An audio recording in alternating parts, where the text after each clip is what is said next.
शिक्षा जगत के इस एपिसोड में आपका बहुत बहुत स्वागत है। शिक्षा जगत के इस एपिसोड में मैं हूं आपके साथ इरम तस्लीम।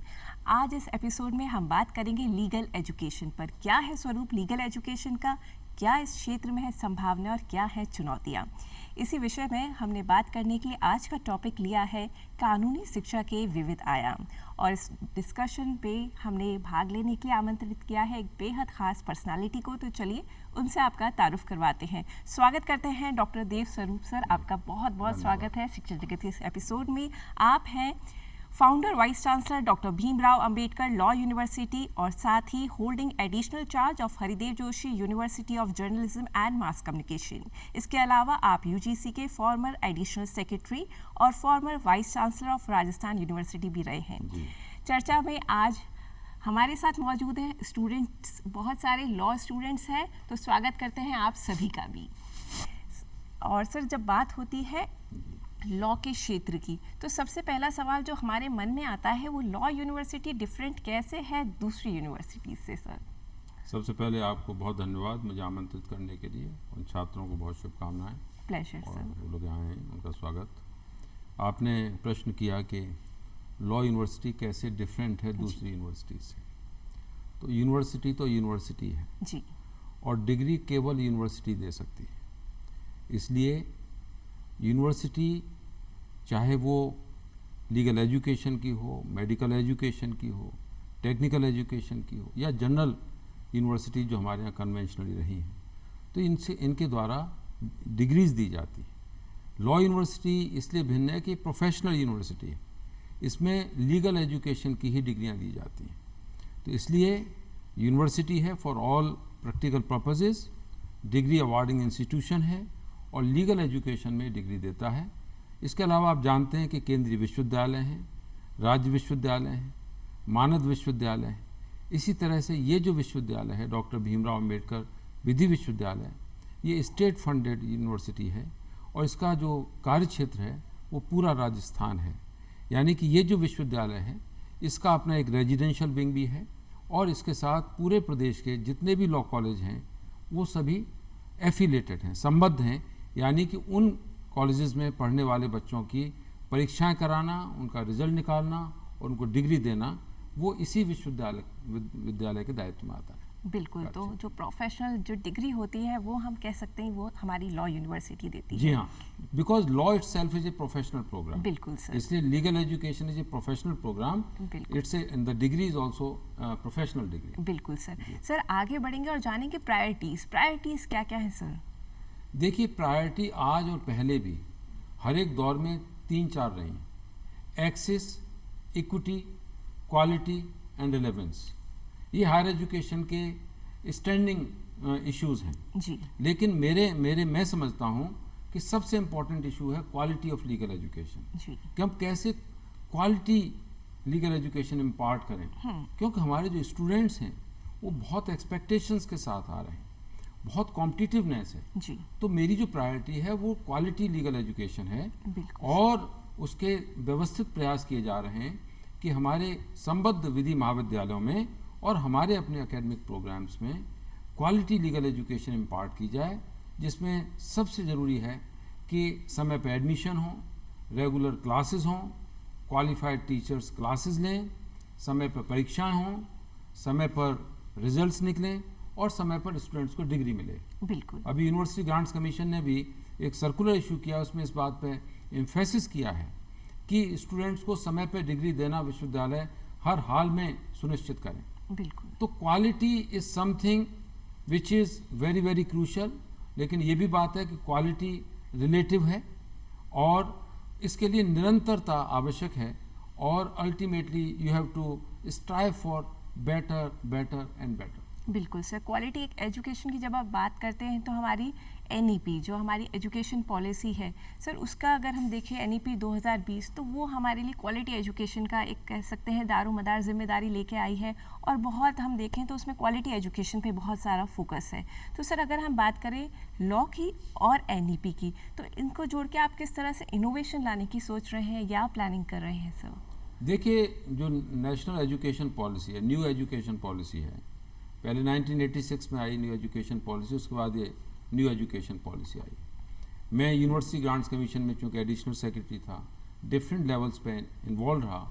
इस कमेटी की मीटिंग्स भी मैंने कुछ अटेंड की कस्तूरी रंगन साहब के साथ। तो इसका जो फोकस है वो निश्चित तौर पे क्वालिटी एजुकेशन है और capacity building of the students is the prime focus, कि हम कैसे स्टूडेंट्स की कैपेसिटी बिल्डिंग करें, कैसे हम उसको एम्पावर करें। उसके लिए क्या है, उसके लिए चॉइसेस बढ़ाई हैं कि आपकी फॉर्मल जो प्रोफेशनल एजुकेशन है, चाहे वो लीगल एजुकेशन है चाहे दूसरी एजुकेशन है, राइट, उसमें फॉर्मल एजुकेशन के अलावा स्टूडेंट्स को ये चॉइस दी जाए कि वो अपने पोटेंशियल को एक्सपेंड करें, अपनी कैपेसिटी को एक्सपेंड करें और कंपेरेटिवली औरों की तुलना में अपने आप को वेल इक्विप्ड करें to deal with any situation. जैसे लीगल एजुकेशन, तो लीगल एजुकेशन में जो प्रोफेशनल्स हैं वो प्रैक्टिस भी करते हैं, जो बहुत सारे लोग कॉर्पोरेट में भी जाते हैं।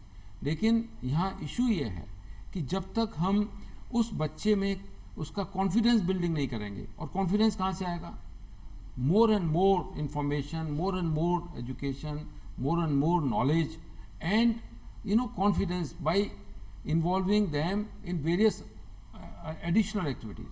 तो न्यू एजुकेशन पॉलिसी का फोकस एक तरह से क्रेडिट पर है कि हम किस तरह से क्रेडिट में कन्वर्ट करें प्रोग्राम्स को, किस तरह से हम बच्चों को एक्सपोजर दें, किस तरह से हम बच्चों को प्रैक्टिकल एक्सपोजर दें, जिससे कि वो अपने आप को, अपने अक्यूमन को इस तरह से इवॉल्व कर सकें कि वो किसी भी सिचुएशन को हैंडल कर सकें। तो न्यू एजुकेशन पॉलिसी का जो एम है वो यही है कि हम आज का जो यूथ है, और अभी कंपटीशन ग्लोबल है, केवल लोकल या डोमेस्टिक नहीं रहा, ऐसे में आपको अधिक से अधिक इंफॉर्मेशन मिले, अधिक से अधिक नॉलेज मिले, उसके लिए वेरियस सोर्सेज हैं।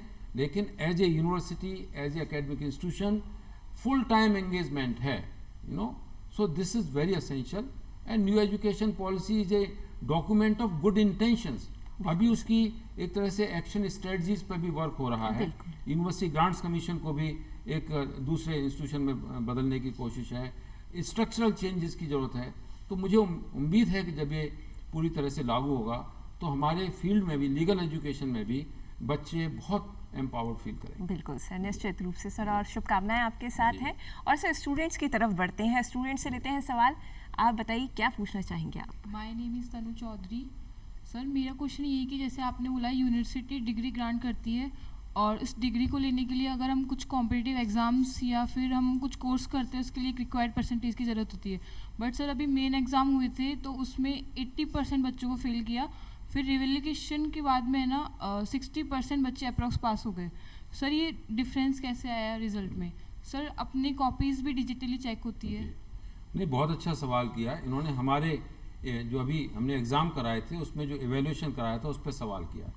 जब हमने अपनी एग्जामिनेशन एवेल्यूशन पॉलिसी के हिसाब से असेसमेंट कराया, देखिए यूनिवर्सिटी फैसिलिटेटर, आप पढ़ने वाले हैं, परीक्षा देने वाले हैं, और यूनिवर्सिटी रोल प्ले करती है कि उसे आपका जो परिश्रम है, आपकी जो मेहनत है, आपने जो लिखा है उसका रियल असेसमेंट हो।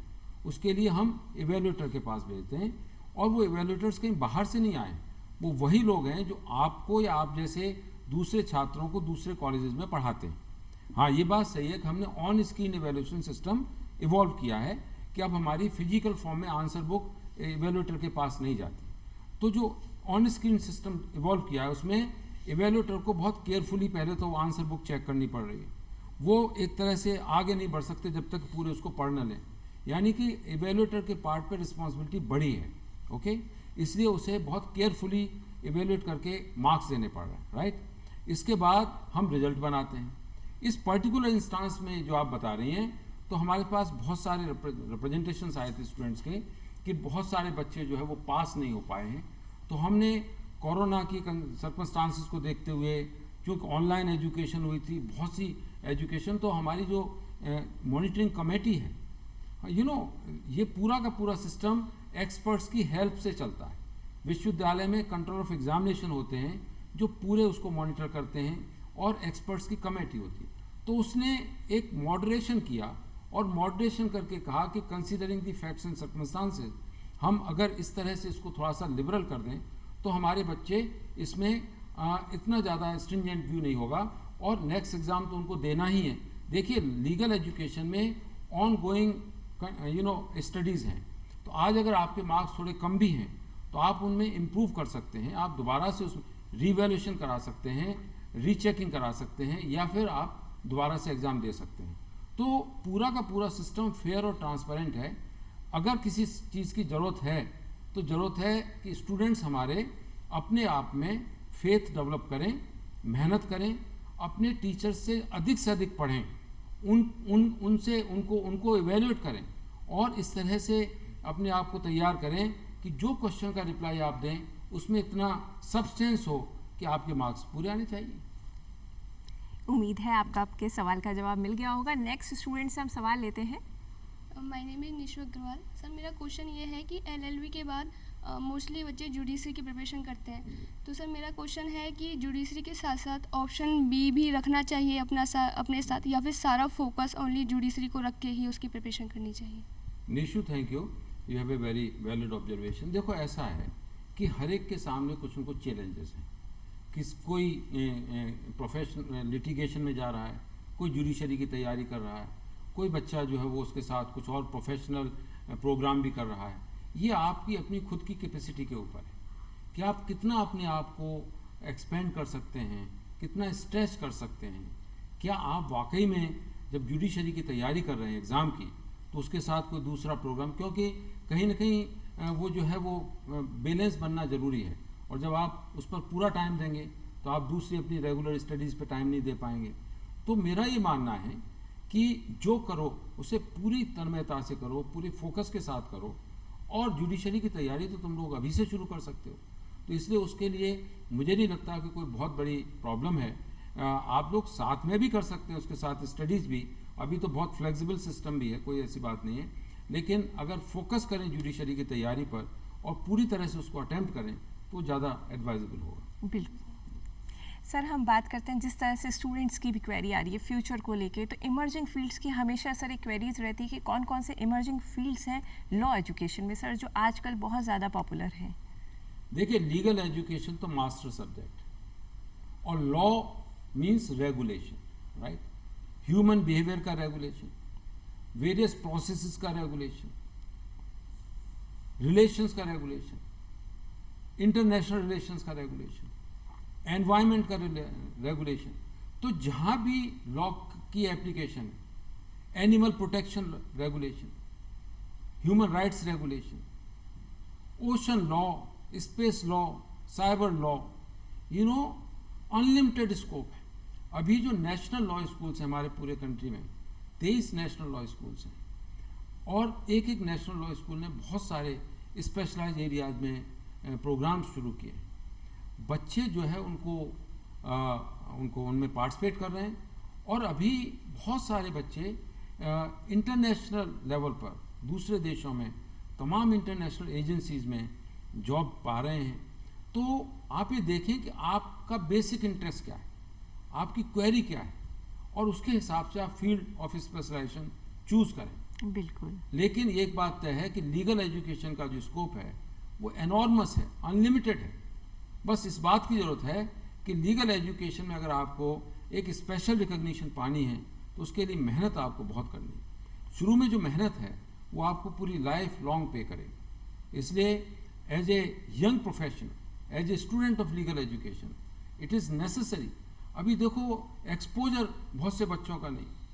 You must go out, you must learn as much as you can. बिल्कुल सर। अभी तो क्या है कि आईटी की मदद से you can interact with anyone. हमने कितने टॉक्स थ्रू ऑनलाइन डिलीवर कराए। साइंस तो जिस तरह से बढ़ रही है सर, उस तरह से हम देखते हैं बहुत सारे क्षेत्र लॉ में भी खुल रहे हैं। लॉ में खुल रहे हैं, तो इसमें ये जरूरी है कि हमारे जो बच्चे हैं वो एक स्टेज पर आकर रुक न जाएं जी। इन्हें अपने फ्यूचर को आगे बढ़ाने के लिए अपनी स्ट्रेटजी बनानी चाहिए, अपनी प्लानिंग करनी चाहिए, और उस प्लानिंग के हिसाब से उसको परस्यू करना चाहिए जी। हाँ, एकदम से नहीं रुकना चाहिए। You must explore your potential properly. बिल्कुल, एक्सप्लोर की बात है, जितना हम आगे बढ़ सकें उतना देखें। हम जिस तरह से देख रहे हैं विकास हो रहा है साइंस का, वैसे विज्ञान का विकास में वैसे ही लॉ भी खुल रहे हैं जिस तरह से सर ने कहा। नेक्स्ट क्वेश्चन आप ही की तरफ चलते हैं, और कौन नेक्स्ट क्वेश्चन पूछ रहा है? Greetings, sir. Myself, Dania Roshan. So my question is that as we talked about NEP, so how do you see the changes over the past years in the higher education in Indian system, and what are your suggestions about it? दानिया देखो, Indian education system जो है वो बहुत vast system है। जब देश आज़ाद हुआ था तो उस वक्त 20 से तो कम विश्वविद्यालय थे और 500 से कम कॉलेजेस थे इस देश में। आज 1000 से ज़्यादा विश्वविद्यालय हैं और 43,000 से ज़्यादा कॉलेजेस हैं, राइट। तो एक तो ये कि न्यू एजुकेशन पॉलिसी के बाद जहाँ हम सेल्फ अकाउंटेबिलिटी की बात कर रहे हैं, अभी तो ये भी बात है कि जो ऑटोनॉमस कॉलेजेस होंगे उनको हम डिग्री अवार्डिंग इंस्टीट्यूशन बना देंगे। तो जो न्यू एजुकेशन पॉलिसी है या जो चेंजिंग ग्लोबल ऑर्डर है वो स्टूडेंट्स के पार्ट पे और टीचर्स के पार्ट पे ज़्यादा से ज़्यादा जिम्मेदारी लाने वाला है। सीधी सीधी बात है, आप अपना भविष्य अपने पोटेंशियल के हिसाब से बेस्ट से बेस्ट डिसाइड कर सकें, इस बात की पॉसिबिलिटी की संभावनाएं बनाने की जो पॉलिसी है वही न्यू एजुकेशन पॉलिसी है। विस्तार से बताऊंगा तो बहुत उसके आयाम हैं, लेकिन ये बात सही है कि ये फैसिलिटेशन है, गवर्नमेंट ऑफ इंडिया का इनिशिएटिव है, एजुकेशनिस्ट का ये विजुअलाइजेशन है कि हमारे यहाँ की जो एजुकेशन सिस्टम है वो ग्लोबल पैटर्न पर हो, 4 इयर्स का अंडर ग्रेजुएट प्रोग्राम हो।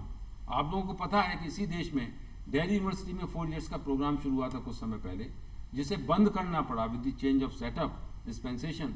आज न्यू एजुकेशन पॉलिसी 4 इयर्स के अंडर ग्रेजुएट प्रोग्राम की बात करती है। बिल्कुल। तो न्यू एजुकेशन पॉलिसी एक तरह से एक एफर्ट है कि हम अपने एजुकेशन सिस्टम को ग्लोबल नीड्स के हिसाब से डेवलप कर सकते हैं। बिल्कुल सर, एक कवायद है। नेक्स्ट क्वेश्चन लेते हैं। Sir, my name is Akhilesh Vashishtha. मेरा क्वेश्चन है कि सर जो 3 ईयर है और जो 5 ईयर है लॉ के अंदर, दोनों के प्रैक्टिकल एजुकेशन फॉर्मेशन में थोड़ा डिफरेंस है, तो कैसे अपन इस प्रैक्टिकल एक्स्ट्रा करिकुलम कर सकते हैं कि जो 3 ईयर है वो भी इक्वलेंट आ जाए 5 ईयर के? Good question. देखो, ऐसा है कि इंडिया में जो लीगल एजुकेशन की हिस्ट्री है और कन्वेंशन है वो 3 इयर्स का ही लॉ प्रोग्राम होता था। 5 इयर्स का लॉ प्रोग्राम शुरू हुआ जब ये नेशनल लॉ स्कूल्स बने और बार की नेसेसिटी समझी गई। जो बहुत लर्नेड जजेस थे उन्होंने इनिशिएटिव लिया, बार काउंसिल ने इनिशिएटिव लिया और 5 इयर्स लॉ प्रोग्राम, बल्कि देखा जाए उसके बाद से लीगल एजुकेशन को एक स्पेशल अटेंशन मिली, स्पेशल रिकॉग्निशन मिली है। वरना पहले क्या था, अरे कहीं से भी कर लो, लॉ कर लो, तो लीगल एजुकेशन उस तरह से कंसिडर नहीं की जाती। तो जो चेंजिंग पैटर्न है उसने एक तो लीगल एजुकेशन को बहुत इंपॉर्टेंस दी है, ओके। दूसरे 5 इयर्स में और 3 इयर्स में बेसिक डिफरेंस यह है कि 5 इयर्स लॉ प्रोग्राम में रिसर्च पर फोकस काफ़ी है, क्योंकि आप आज के समय में कोई भी चीज़ बिना प्रॉपर स्टडी के, प्रॉपर रिसर्च के, प्रॉपर प्लानिंग के उस तरह से नहीं कर सकते जिस तरह से आपका काउंटर पार्ट उस तरह से कर रहा है। बिल्कुल। तो ग्लोबल ऑर्डर ये कहता है कि अगर आपको लीगल प्रोफेशनल बनना है, चाहे वो लिटिगेशन में हो, चाहे आप कॉरपोरेट में जाएं, आपको अपना बहुत ही स्ट्रेटजिक प्लानिंग के तहत अपने आप को प्रिपेयर करना है और रिसर्च कंपोनेंट को प्रॉपर तैयार करना। अब 3 इयर्स में कैसे करें? आप ज़्यादा टाइम लगाइए, मेहनत ज़्यादा करिए, मूड कोर्स ज़्यादा ऑर्गेनाइज कराइए, रिसर्च के पार्ट पर आप दिनों रात जगिए और उसमें पढ़ाई करिए, क्योंकि आप 5 साल का काम 3 साल में करना चाहते हैं तो निश्चित तौर पर आपको उसके लिए ज़्यादा मेहनत करनी पड़ेगी, क्योंकि 5 साल का जो प्लान है वो बहुत वेल थॉट फ्रेमवर्क है 5 इयर्स लॉ प्रोग्राम। 3 इयर्स का एनुअल सिस्टम है, एग्जाम खत्म होते हैं, आप लोग शिथिल हो जाते हैं, रिलैक्स हो जाते हैं। You have no scope, no chance to be relax, that is the only remedy. जी सर, आपने यहाँ जिक्र किया सर मूट कोर्सेज का, तो सर क्या वजह रही कि मूट कोर्सेज को इवैल्यूएशन का हिस्सा नहीं बनाया गया? देखिए, मूट कोर्ट इवैल्यूएशन का हिस्सा नहीं है और हो तब भी कोई फर्क नहीं पड़ता, क्योंकि ये प्रोफेशन ऐसा है जो बच्चों को सेल्फ असर्शन की तरफ प्रेरित करता है। आप अपने आप को खुद को आप इवॉल्व करना है जी। तो मूट कोर्ट चाहे इवैल्यूएशन का पार्ट है या नहीं भी है, उससे कोई बहुत बड़ा फर्क नहीं पड़ता। आपका कंपटीशन 2 लोगों से, एक तो आपके साथ वालों से, दूसरा आपको कंपटीशन आप खुद से, कि जब तक आप अपने आप को कंटिन्यूसली इवॉल्व नहीं करोगे और कंटिन्यूसली रिविजिट करके अपने आप को इम्प्रूव नहीं करोगे। आप देखिए, मैं कह रहा हूँ कि जो मैंने कल कहा था एक प्रोग्राम में कि आज आप जो कुछ भी कर रहे हैं, चाहे बंद कमरे में कर रहे हैं, तो वो भी कहीं ना कहीं ग्लोबल नॉलेज ऑर्डर का पार्ट है। आपका कंपटीशन ग्लोबल है। बिल्कुल। और इन लीगल एजुकेशन के इन बच्चों का जो कंपटीशन है वो इनका तो मल्टीपल वो है चैलेंज है इनके सामने बहुत सारे दूसरे जो अच्छे इंस्टीट्यूशंस हैं उनसे कंपटीशन है उनके बच्चों से। बिल्कुल। नेशनल लॉ स्कूल्स के जो बच्चे हैं बिल्कुल, उनके जाहिर साथ तौर। इनका कंपटीशन है जी। उसके बाद जो इंटरनेशनल यूनिवर्सिटीज जो विदेशी यूनिवर्सिटीज हैं वहाँ से लॉ प्रोग्राम करके आ रहे हैं उनके साथ है। तो इनका जो चैलेंज है इन्हें बहुत मेहनत। जी। और एक चीज़ सबसे इम्पोर्टेंट है, language is very very important aspect. तो भले ही आप लोग अपने थॉट्स को आइडियाज़ को देखो, we can't live in isolation. ये मास्टर सब्जेक्ट है, इसलिए उसमें मास्टरी आपको हर एक चीज़ में करनी पड़ेगी। बिल्कुल सही लैंग्वेज बात पे है। Command communication is the key and you have to have that. बिल्कुल सर। सर, लॉ एजुकेशन को हम एम्प्लॉयबल कैसे बना सकते हैं, क्योंकि अक्सर कहा गया है, स्टूडेंट्स की भी क्वेरीज रहती है कि लॉ एजुकेशन में अगर हम जाते हैं तो ये भी कहा जाता है कि जब तक बाल सफ़ेद नहीं हो जाते तब तक अर्निंग नहीं हो पाती है। तो ये वाली जो चीज़ें हैं, ये वाली जो कवायद है सर, कि ये एक इस धारणा जुड़ चुकी है कि अर्निंग बहुत लेट होगी, जब तक आप किसी ट्रेंड एडवोकेट के साथ प्रैक्टिस करेंगे तब आप इस प्रोफेशन से कमा सकेंगे। तो वो इस चीज़ों को सर किस तरह से हम मिटिगेट कर सकते हैं? इरम जी, अब स्थितियाँ बदल चुकी हैं जी। अब कोई भी लॉ ग्रेजुएट उसके पास अपनी जीविका चलाने का साधन पहले दिन से हो सकता है अगर वो थोड़ा सा भी सीरियस स्टूडेंट है। अभी जो स्कोप है वो बहुत बड़ा है। जी। पहले क्या था, कन्वेंशनल था, वकील साहब हैं उनके बेटे वकील बन गए, उनके बेटे, तो ये फैमिली ट्रेडिशन की तरह से एक प्रोफेशन हो गया, राइट। और ले देकर जो लिटिगेशन है, कोर्ट में प्रैक्टिस है, वही स्कोप था। अभी तो आप देखिए तमाम ऑफिसेज हैं, कॉर्पोरेट हाउसेज हैं, नए जो अभी तो कोई भी आप डिसिप्लिन लीजिए उसमें लीगल कंपोनेंट इनबिल्ट है। जी। इसलिए जो लीगल एजुकेशनिस्ट है, ये लोग जो हैं इनका तो रोल सब जगह है। बिल्कुल सर। जितने डिपार्टमेंट्स हैं सब में लीगल लॉ ऑफिसर्स हैं, इतनी जुडिशरी की जगह हैं, तो जुडिशरी सर्विसेज में भी जा सकते हैं, वकालत भी कर सकते हैं, कॉर्पोरेट में भी जा सकते हैं, ये जा सब जगह सकते हैं, लेकिन ये तभी जा सकते हैं जब ये जाने के लायक अपने आप को सिद्ध करें। बिल्कुल और सही। उसके लिए ज़रूरी है, मैंने जैसा कहा कि कंपटीशन निरंतर है और उसको समझो और उसको समझकर अपने आप को इम्प्रूव करो। I think you can achieve greater Heights. बेशक सर। सर, एक सवाल ले लेते हैं स्टूडेंट का। जी। मेरा नाम नेहा जसूजा है। सर, मेरा ये सवाल है कि जैसे अभी लॉ बहुत इवॉल्व हो रहा है, बहुत स्कोप है लॉ का, तो अभी crypto currency as a digital currency बहुत चल रहा है, तो उस पर क्या लॉज बन सकते हैं या कैसे वो उसको रेगुलेट किया जा सकता है या कौन सी अथॉरिटी उसको रेगुलेट कर पाएगी? आपके क्या व्यूज़ हैं इस पर? Neha, you have raise a very valid observation. मैंने कहा एक तो ये कि लॉ इमर्ज कर रहा है, 23 नेशनल लॉ स्कूल्स हैं, 1600 से ज़्यादा लॉ कॉलेजेस हैं, हमारे स्टेट में भी 84 लॉ कॉलेजेस हैं, प्राइवेट यूनिवर्सिटीज़ में भी लॉ डिपार्टमेंट्स हैं। हमारी जो यूनिवर्सिटी है इस जैसी तीसरी है ये स्टेट लॉ यूनिवर्सिटी जिसके साथ। लेकिन जो क्वेश्चन आपने रेज किया, यस, चाहे क्रिप्टो करेंसी हो, देखिए ये जो रेगुलेशन है, एक तो नेशनल लेवल डिसीजंस होते हैं, ठीक है। जब नेशनल लेवल डिसीजंस होते हैं, जो पॉलिसी डिसीजंस होते हैं कि क्रिप्टो करेंसी, अभी पार्लियामेंट में भी कितना डिबेट हुई, राइट। तो क्रिप्टो करेंसी पर ये एक इशू है कि हम उसको किस हद तक रिकॉग्नाइज करें, हम उसको कैसे रेगुलेट करें। तो जहाँ भी रेगुलेशन का इशू आएगा वहाँ पर लीगल जो पर्सनल है उनका इशू आएगा कि इसके क्या इफेक्ट्स हो सकते हैं, इससे हमारी इकोनॉमी पे क्या फ़र्क पड़ सकता है, इससे हमारी कन्वेंशनल करेंसी पे क्या फ़र्क पड़ सकता है, इससे हमारे कन्वेंशनल जो ट्रांजैक्शंस हैं या शेयर मार्केट है या दूसरे जो ट्रेड है उस पर क्या फ़र्क पड़ सकता है। तो जब भी क्वेरीज आएंगी, जब भी इस तरह के सवाल आएंगे, मैंने कहा कि ह्यूमन बिहेवियर बहुत डाइवर्स है, हर एक चीज़ पहले से डिफाइंड नहीं। तो जिस तरह से रोज़ रोज़ न्यू इश्यूज, नए इश्यूज आ रहे हैं, उनको डील करने के लिए उसके जो भी लीगल एस्पेक्ट्स हैं, आपका जो कंडक्ट है वो दूसरे को अफेक्ट न करे, राइट। तो उसके लिए भी आपको लॉ चाहिए। तो सवाल यह है कि आप एक इमर्जिंग एरिया को, इमर्जिंग फील्ड को किस तरह डील करते हैं कि वो प्रॉपर प्रोफेशनली उसको हम एड्रेस कर पाएँ। बिल्कुल, यही लॉ है। बिल्कुल सर। सर, फाइनल कमेंट्स हमारे सारे दर्शकों के लिए जो इस क्षेत्र में आना चाहते हैं और इसमें अपना करियर बनाना चाहते हैं, सर बहुत संक्षिप्त में। सर जी, जो लोग इस फील्ड में आना चाहते हैं ज़रूर आएँ। लीगल एजुकेशन का अनलिमिटेड स्कोप है, लेकिन उसके लिए थोड़ा ज़्यादा मेहनत करने के लिए तैयार हों। लॉ की डिग्री लेनी है, कुछ नहीं मिल रहा, लॉ में एडमिशन ले लिया। I think bar council of India भी इसको बहुत सीरियसली ले रही है। बार काउंसिल ने अभी कुछ दिन पहले किसी भी नए लॉ कॉलेज को खोलने पर पाबंदी लगा दी थी। तो ये प्रोफेशन एक शेप ले रहा है। इसलिए इस प्रोफेशन का अगर आपको पार्ट बनना है तो आप में वो इस तरह का डिसिप्लिन होना चाहिए, इस तरह की आपकी अप्रोच होनी चाहिए कि आप वाकई में उस लार्जर जो नॉलेज बॉडी है, जो लार्जर डिसिप्लिन है लीगल एजुकेशन का, उसका पार्ट बन सके और उसमें कंट्रीब्यूट कर सके। हमारे प्रदेश के राजस्थान के खुद कितने बड़े बड़े लीगल एजुकेशन जूरिस्ट हुए हैं, लेकिन वो काफ़ी नहीं। जितनी बड़ी संख्या 15,000 करीब बच्चे हर साल एडमिशन लेते हैं लॉ प्रोग्राम्स में, उसके हिसाब से हमारी जो अचीवमेंट्स हैं वो और ज़्यादा होनी चाहिए। बिल्कुल सर।